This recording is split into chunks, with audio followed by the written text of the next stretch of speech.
In this video, we're going to talk about some of the human impacts that we've had on the environment. So this picture over here, this is Rachel Carson. She's a woman that in the 1960s wrote a book called Silent Spring that really raised awareness, our first raised awareness to sort of the fact that we have finite resources on the earth and we can't continue to sort of use the earth's resources the way we were, and that we're actually causing some serious damage.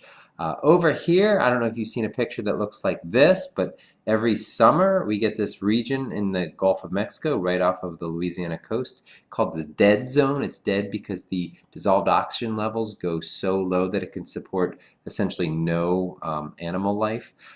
The fish all have to sort of swim away.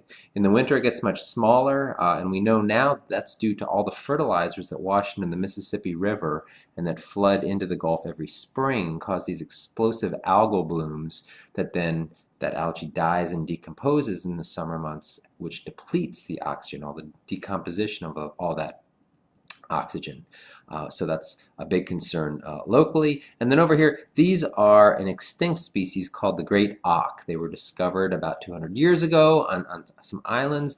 They had no fear of humans, so humans just went and slaughtered them and just killed them all off and wiped them out relatively quickly. So again, we know that humans have had a lot of big impacts on the environment, and we're going to talk about kind of the four big threats to biodiversity, and in order.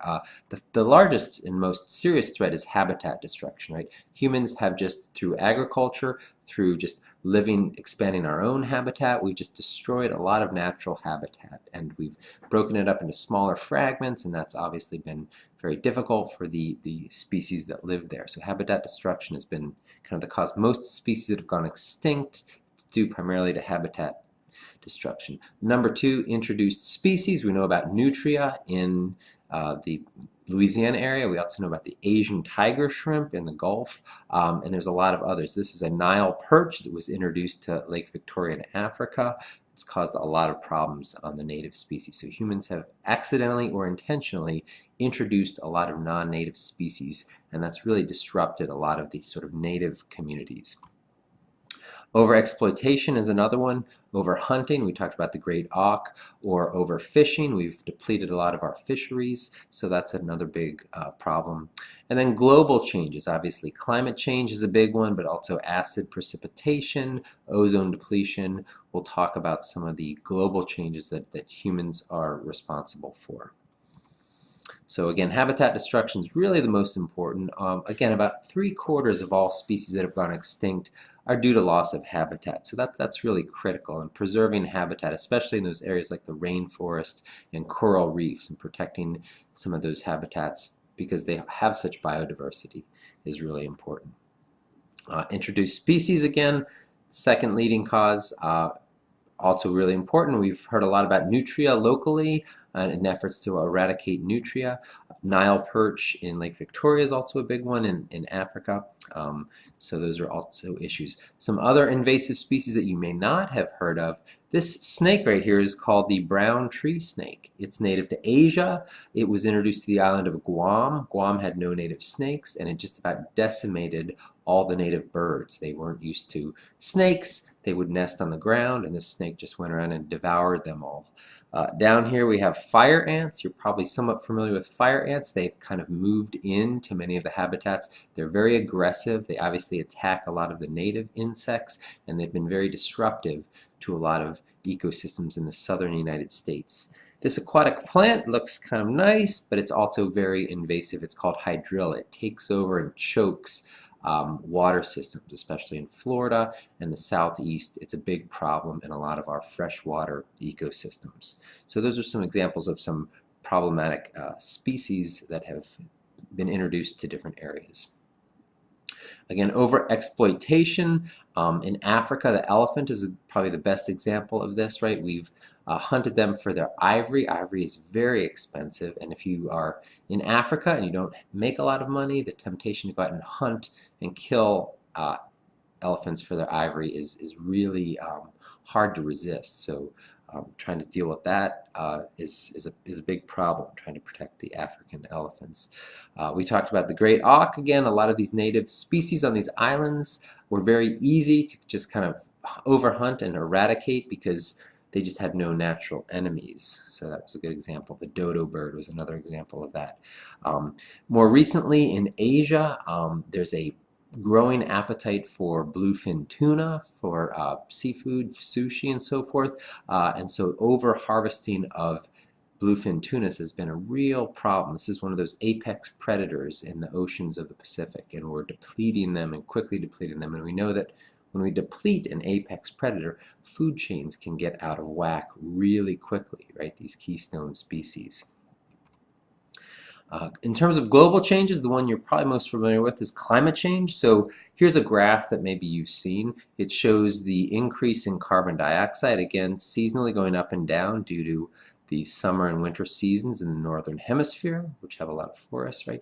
And then imposed over that is temperature changes. Now, not quite as linear, much more erratic, but the trend, again, is that we've gone up about 1 to 2 degrees Celsius over the, or 1 degree Celsius, 2 degrees Fahrenheit over the past 70, 80 years, and that has coincided with this increasing levels of carbon dioxide, this greenhouse gas. You may have heard the news this summer. We just exceeded 400 parts per million of atmospheric carbon dioxide. That was kind of a sort of a ceiling that a lot of people said we don't want to hit that. Well, we've hit that, and now we've exceeded that. So you can see this graph is dated. This shows 370 parts per million. Today I need to update this slide. We're now over 400 parts per million. So we're actually increasing at an increasing rate. Kind of scary. All right. Another one that's kind of good news situation is ozone. So we produced ever since the 60s chlorofluorocarbons. They're in refrigerants.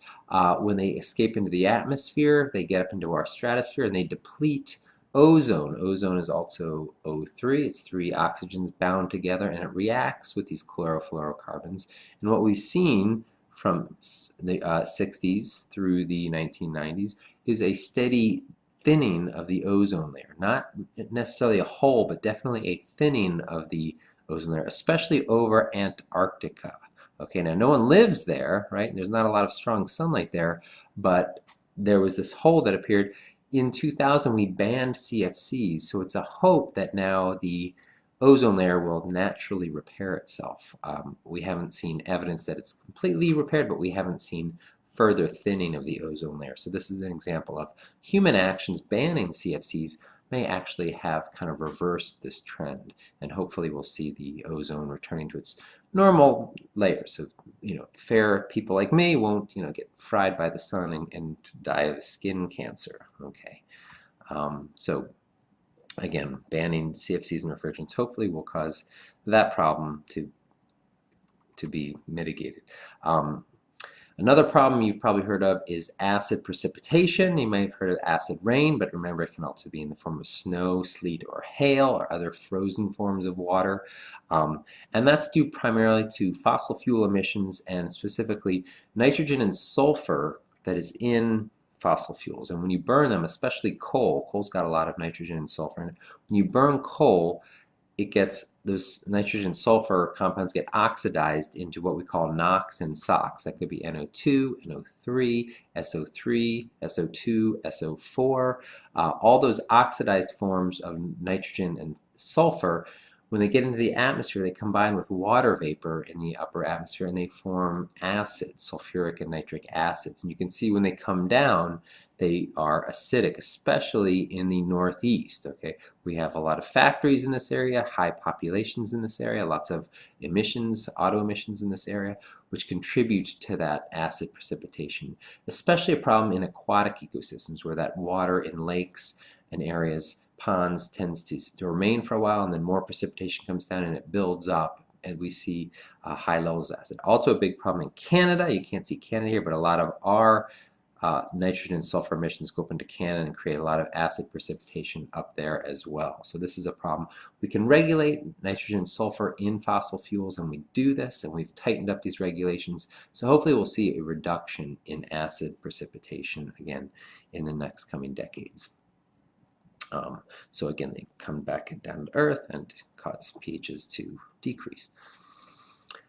Another thing we tend to see within toxins in the ecosystem or in the environment is they tend to move up through food chains through a process called biomagnification. So this was first noted with the pesticide DDT, where it was used as an insecticide. It worked very well, but it got washed into rivers and streams, ended up in our estuaries, very low concentrations, but you can see that it got picked up through the phytoplankton and the microorganisms, moved up through the food chain, and as it moved up, it's fat soluble, so it got stored in the fat reserves, and then as it got eaten by secondary, tertiary consumers, it increased in concentration. Again, biomagnification, increasing as it moves up through these food chains or trophic levels. Okay, so what happened was that when it got to the raptors, these predatory birds that were eating the fish, the levels were high enough that it affected their ability to lay calcium in their eggs. Their eggs were fragile, they cracked,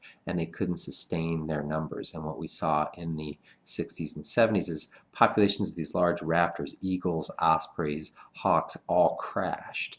We banned DDT, and we've seen all these raptors rebound very nicely. So this is another example of identifying a problem, coming up with a sort of solution, and that solution really worked well. Another example is PCBs. This stands for polychlorinated biphenyls. You'll never need to know that. There's something that was found in electric sort of fluids around electric transformers to insulate them, dumped into rivers and streams, disposed of improperly, ended up moving up through food chains, and we see PCBs in things like otters, seagulls, hawks, sort of higher level organisms in these aquatic food chains where it builds up into higher levels. So what happens when these species get sort of disrupted by habitat loss, by new invasive species, by pollution, or all of these sort of problems? Well, we get this what's called extinction vortex. So the population gets reduced. Again, habitat loss is a big reason for that. That increases inbreeding, right, which is going to also reduce genetic variation. That can lead to genetic drift. Remember, genetic drift is random changes that occur within small populations.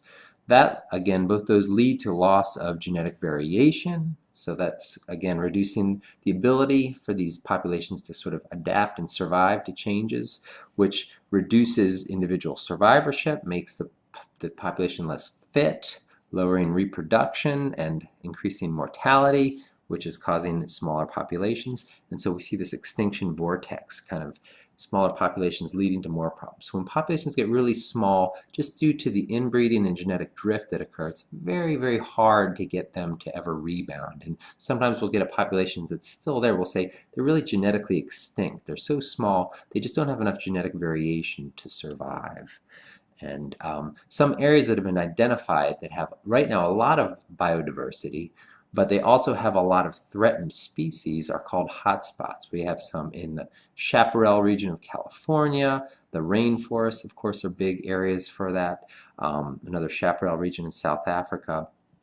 And then again, some of the rainforests in Asia where we see these hotspots. A lot of native species, but a lot of threatened species in those areas, and we try to recognize and protect those areas before we see too many species go extinct.